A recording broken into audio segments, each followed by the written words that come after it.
This is my Porsche 997 Carrera S. And in this video, you'll see us complete the finishing touches that you didn't know this car needed. We've come a long ways from the wannabe GT3 that I originally purchased, and now you guys could finally see the big picture I was going for all along. It was now time to really turn things up a notch. While doing so, I may or may not have broken the car, as well as lit up every single light on my dashboard. But in this video, I will fight every little battle it takes to complete my dream 911.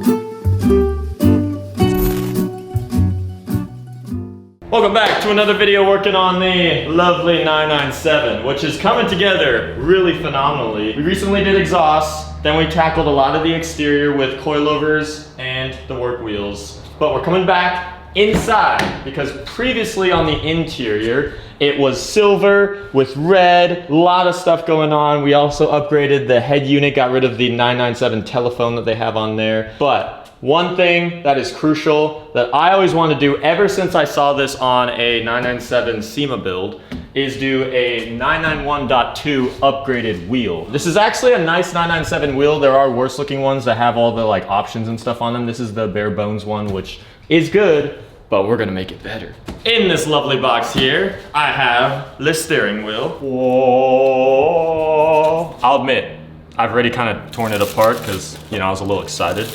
But here we have our wheel. Oh my God, this is so crazy. I feel like you should almost take this off last, but kind of getting in the way of our presentation. Here she is, ladies and gentlemen. So, I got to spec out this wheel exactly to my liking. So I opted for the Alcantara around with white stitching with the little, I don't know what you call this. 12 o'clock stripe. The 12 o'clock stripe. Yep. Thanks to Zach, the 12 o'clock stripe. I got the trim pieces in black. You can also have these in like chrome or silver and all that kind of stuff. And then I think the main difference is just the airbag and the 991 wheels. It's a lot smaller. That looks a lot better. But, I mean, I specifically went for the white because we have the white gauges that go right behind there. Naturally, whenever you're working with airbags, you don't want to risk anything. So we're going to go ahead and disconnect the battery, which in this car is located right up here. There we go. Now there is no power to the automobile. I think we should leave it open. Yeah. Because it's an electronic. Yeah. Don't make this mistake. If you have a car with electronic releases, you disconnect the battery, you have no power, and then of course you now have no releases. So if I close this, there's a chance nothing will happen. And of course the battery's in there, so I can't get power back to the car. There's gotta be a manual release somewhere. Every car should have that, but to save you the time of looking for those things, just try to remember what you're closing when you disconnect your battery. So we're supposed to take a 316 Allen, and there's a hole under here that's supposed to release the airbag. You said you had to push pretty hard, so. Okay, but I don't see how other parts of the wheel wants to come off. Oh. Ah! Uh-oh. Oh, man. Oh, we're forced into now. Well, we're definitely freaking installing this now. God dang it. Oh, dude. That's so messed up. It's fractured in the same spot on both sides. Literally. Okay, I'm just ripping this off now. This is not how you install a 991 wheel on your 997. Yeah, because like the Allen is all the way up in here. Oh! Yes! Dang! That was magical. Heck yeah. Alright, so for us, this freaking this freaking thing, this is just a random Torx screwdriver that I happen to have. Worked perfectly to shank the release out of there. Kind of wish I knew that before I did that, but it's alright. This is a very satisfying bolt. So this is an M12. This bolt right here is what is essentially keeping you attached to your car. Now we got to use the trusty marker, and we got to mark the top and bottom, or top. Yeah, as clear to us as we can eyeball it. The top of this steering wheel, the center of this steering wheel right there, so that you know exactly where to put on the new one. Mm-hmm. Yeah, you could even do the bottom. Extra credit. Someone actually already marked it for us with like some sort of score of some sort, but I wonder if this is gonna come off as easy as the tutorial we just watched. Yeah. Oh! Love it. Easy. How easy was that? Yeah, it's crazy how little it's actually kind of like on there. Mm-hmm. Well, I guess that's one big bolt. It's all about the, yeah. Yeah, it's all about this guy right here. I mean, that's a pretty big boy. So we take the new wheel.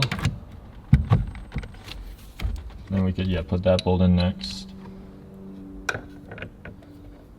Dude, even just paired with the white Sport Chrono. Yeah, dude. This is already so sick. Man, this little freaking rice machine. Do you know what torque spec? So we have to torque it down to 37 foot-pounds. There we go.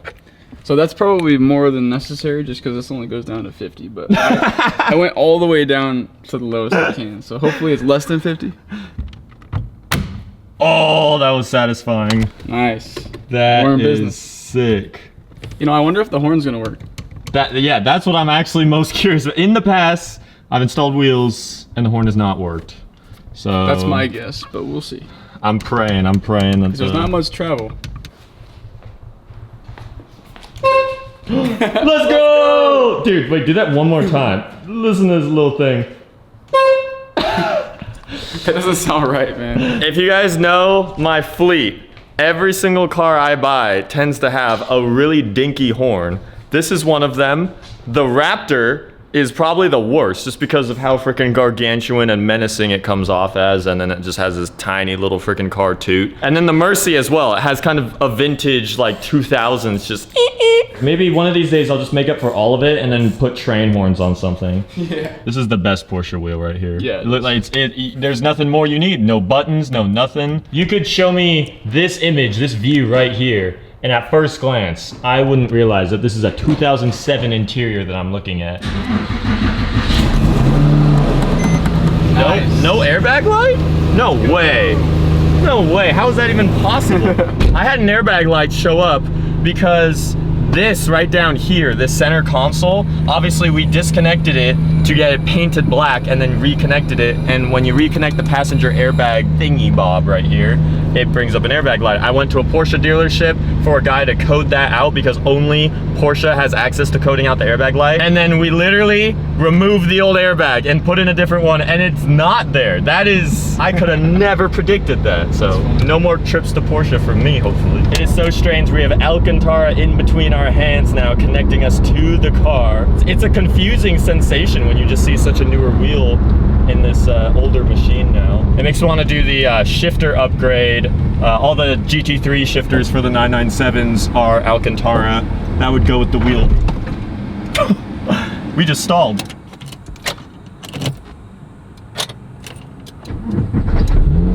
Whoops.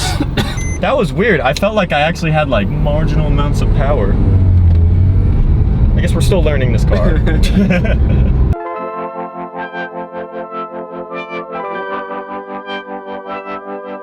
So I just got done signing 50 blank lanyards. They are all in the box right here. From here on out, every order, t-shirt or larger, will receive one of these lanyards with the signature right on there. So don't miss out. We only got 50 of these. Go submit your orders right now. Now, I'm a man of personal touches, and what this car was lacking was some character. I decided that I would add some silver graphics to complement the silver piece in the front bumper that was kind of isolated on its own. I ordered some matching silver vinyl, and I measured out some stripes. I may not be the most mechanically savvy guy, but when it comes to vinyl, I happen to be somewhat familiar with. I was able to line out and apply my stripes with no issue, and already they were complementing the car well. Next up, I used my in-house vinyl cutter that I had in my office and began printing out some sponsors. Luckily, our partners have beautiful logos which happen to align perfectly on the side of the car, so I had them all measured out and began applying. My OCD wanted to make sure that the height of each of these decals were all the same so that the logos seamlessly integrated themselves along with the stripe. With all of it complete, it was the perfect tie-in to the lips of the wheels, and it created an awesome two-tone. The next day, I jacked up the rear of the car and removed the two rear wheels because I had an issue that I was encountering. So ever since we lowered the car and put the different wheels on, as I drive around, the PSM light comes on and a whole bunch of errors like brake distribution and traction control, stability control, all these things appear. and it limits my sport mode, and who knows what else it limits throughout the car. Now, I thought getting an alignment would solve this issue. I was reading forums that was saying with the wheels out of alignment, it would throw the PSM off, and if you simply got it aligned, it would go away. Well, obviously we did in the last video, and it still comes on while driving.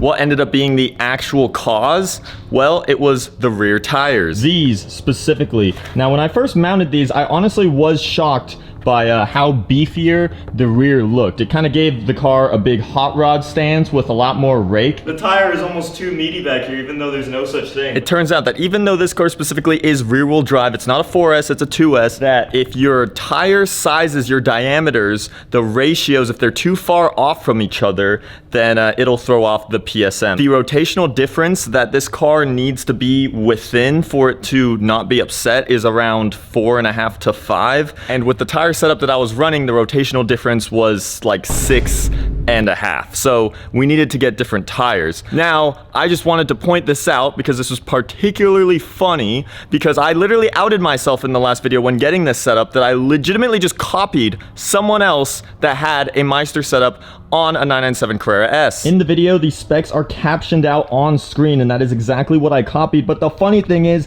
that he was wrong. He captioned out 295/35 R19s, and if I zoom all the way in on the video, you can tell that it is actually a 295/30 R19, which fits a perfect rotational difference of like below 2. I don't personally know the guy at all. I was just seeing what was out there on YouTube. But your specs, your information is incorrect, and I'm probably the one guy in the world that you misled. But I feel like if you are going to caption stuff out in a YouTube video for other people to at least be inspired by that for their car down the line, you have to have your information correct. And so he actually was running a correct setup on his car, which is why he never had any PSM lights or anything like that. But he wrote out the incorrect spec, which I copied. So all of that leads me here with simply running a completely incorrect setup on my car this entire time. I'm pretty sure no one actually is running a setup that has this much of a rotational difference and this much of a hot rod stance.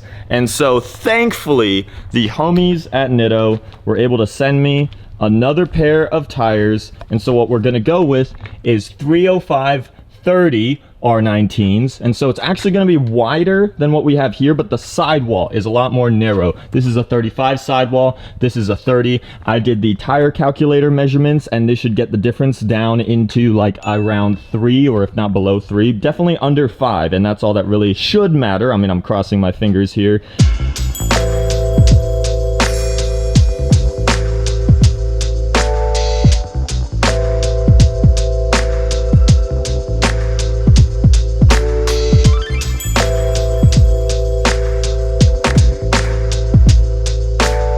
So now we have the correct rear tire, and immediately I can notice it is a lot more properly balanced out to the front. Car doesn't look like it's supposed to be a drag racer anymore, but of course, there's a little bit more wheel gap because there isn't as much sidewall to fill out the fender. The car can settle slightly, but that is a little bit annoying, just because that means if I were to readjust it just to be perfectly flush, I'd have to go get another alignment, because that's what happens every time you adjust with height.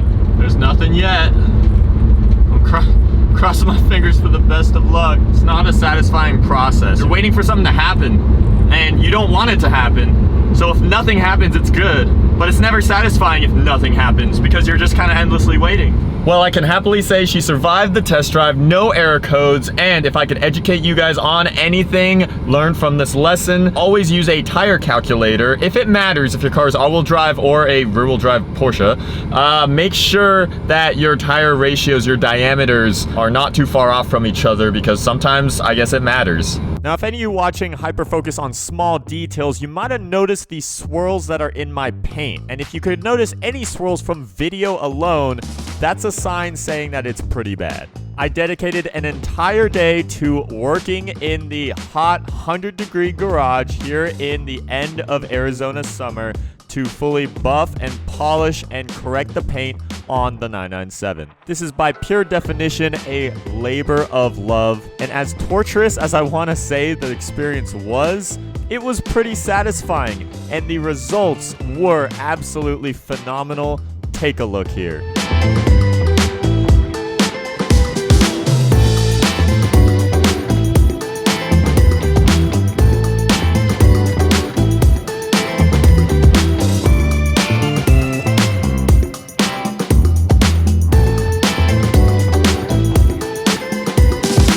It's time for side skirts. While on call with the guys who sent me out the side skirts, I discovered that my car is actually missing factory pieces that are crucial to the side skirt installation process. Apparently every 997 Carrera S is supposed to have some mud guards back here. Not mud flaps, but little guards that I am missing. It of course means that I had to order some new ones, and I reached out to my guy at Porsche to get a quote from Porsche themselves how much the factory little pieces cost. $120 each. This is the best display of Porsche tax to the maximum. Like, these are tiny little plastic pieces that just get worn off that literally shouldn't even matter on a car. Anything else, I'm sure plastic little mudguard pieces like this shouldn't be more than 60 bucks. But it's 120 from Porsche for a car that in its cheapest form you could probably find like automatic and base Carrera for like, you know, less than $35,000. So the tax is just brutal with some of these, and of course I wasn't about to pay that. So Pelican parts came in clutch, and they have them for sale for $74 each, which is a lot better than $120. Mudguard.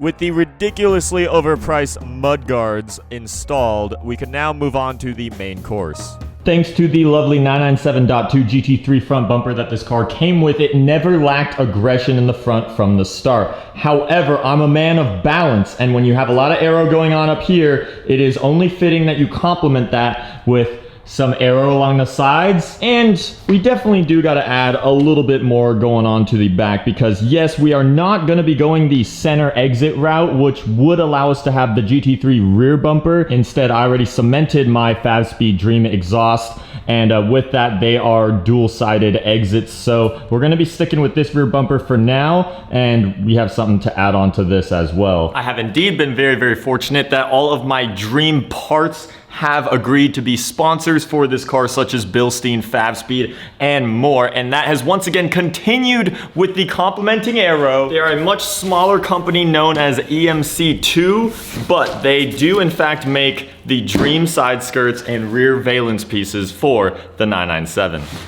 Ooh, yes. Now, it is funny how small of a company these guys are, because these are the nicest side skirts and rear valence pieces I have ever seen for a car, meaning that this literally looks like an OEM part. They have thought of every single little bracket and mounting point imaginable, along with the fact that there is tons of other included brackets and literally rubber stripping that will bond the seam in between the side skirt and the body of the car so that there's no gap. They have two separate YouTube videos, one for the side skirts and one for the rear valences as installation instructions, and they are very in-depth and very clear-cut. So I've never been more excited to dive in, because I imagine that as long as I follow their YouTube videos very directly, I shouldn't run into any issues or even fitment issues in regards to this. I'm excited to see how they're gonna look on the car. First things first, we pop these out. Then we take these bracket pieces right here. I'm trying to use my finger strength so I don't have to hammer this and break it. Ah, there we go. There's one. For the mounting area in the back of the side skirt by the rear tire, they made a specific bracket or two that you simply screw into the required rear mudguard. Here's the second bracket that replaces the screw that's already in your mudguard. Then we have a little retaining clip right here. Slide that in as such. Boom. Now we are officially ready for side skirt installation. Installing the side skirts themselves were pretty self-explanatory. With all the brackets and stuff set up, there were just 4 easy bolts that you line in. I made sure to hand tighten all of them just for cautious measure. Now for the rear valence piece, we have one singular piece with an additional bracket. This additional bracket will clip on at the end of your bumper, just right before the exhaust tip. Just like that, as such. You remove the factory T30 Torx. Now we begin our test fit. And she should clip into the bracket right here super easily. And we gotta make sure she clips in down in the middle. This is so easy. And there's no fitment issues whatsoever. It only took me about 5 minutes to install each valence piece on either side of the rear bumpers, which is a new record when it comes to car parts. Boom. This thing is flush to a rounded off bumper. I don't know how the heck They did the R&D to actually make this fit perfectly flush with no gaps in between. No gaps, as you can see, whatsoever. Final bit you do is you take one of your clips and simply clip it in. Boom, that is the most satisfying clipping sound. Overall, the side skirt is insanely flush. However, there are little bits of gaps here and there, and that is what this is for, which I'm not looking forward to adding on because this is very, what you'd say, tedious. And you gotta definitely take your time, and I don't wanna mess this up because you only really got one shot to line this out. Very gently, very slowly. Don't press too hard as you go in case you have to readjust it. I only see like wide body kits use these little rubber seams, but the fact that these are just on your everyday skirts, that's A1. I slowly took my time filling in the rest of the rubber seam along the car, and it was indeed the last cherry on top, as we had now completed all of our add-ons for the 997.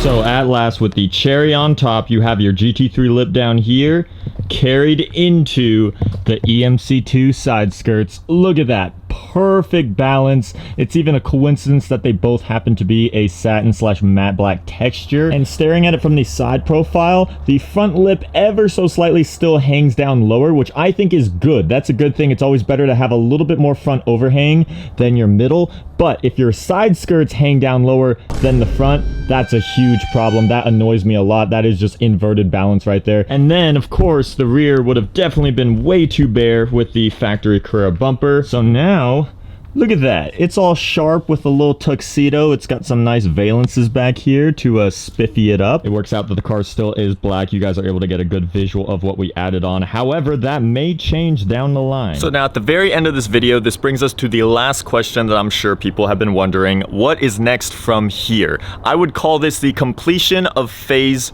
2. Phase 1 was the wannabe GT3 RS, and now we have literally done every little bit and bob that I've wanted to add on to this car. Now, there have been some suggestions that I do want to address. People have suggested lights, headlights, taillights, Morimoto, aftermarket. My take is that for some reason, I'm very purist when it comes to light setups on certain cars. With this one, I prefer the OEM look. It just looks a little more peered correct. It looks a little more quality. Aftermarket tends to look like you kind of had to cheap out here and there. I don't know, it just doesn't fit the vibe. I know the car already has a ton of other aftermarket stuff on it, but for some reason, I really don't mind the factory stuff. If anyone has mentioned power, I'm just gonna laugh at that point because I'm sorry, this thing is gonna definitely explode if I add on to it, and maybe it could support a supercharger or various things here and there, but we have other powerful cars in the garage, and that's definitely not what the point of a Porsche is to me. So I will therefore answer the what's next with what I do plan on doing later down the line to this car. Now, some of you have caught on and seen the other bumper that is in the background in the garage. That is in fact a 997.2 rear bumper, because I do want to do a .2 rear conversion to this car, just like to match the .2 front and the .2 mirrors. The reason why I haven't been able to do a .2 conversion is because I've had the rear .2 clear taillights on order, and I've gotten quotes that they'd show up ever since last month to 2 years from now in 2026. No one seems to know where .2 taillights are, and I think that's a huge problem, because if you had a .2 car and you got rear-ended, you'd literally be out of luck right now to find any sort of taillights for it. But I do want to do that. So for anyone who disagrees with the factory 997.1 taillights, that will be my plan to try and do something about it. And then the very last thing that will shift us into the next phase is a color change, because as much as I like black, it was never my original intention to have a black 997. I just think black is the best starting base for a car like this if you were to wrap it. Color suggestions can be left in the comments down below. Miami blue, ruby stone, chalk, signal yellow, something bright, because black to me really hides a lot of the beauty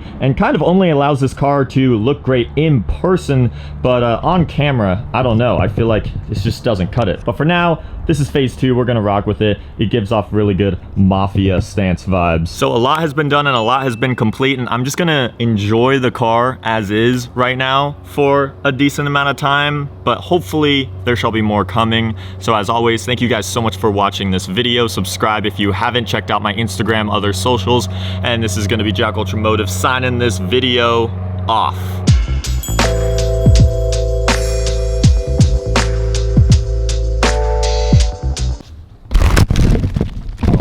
Jesus. Jesus. I'm gonna break this camera.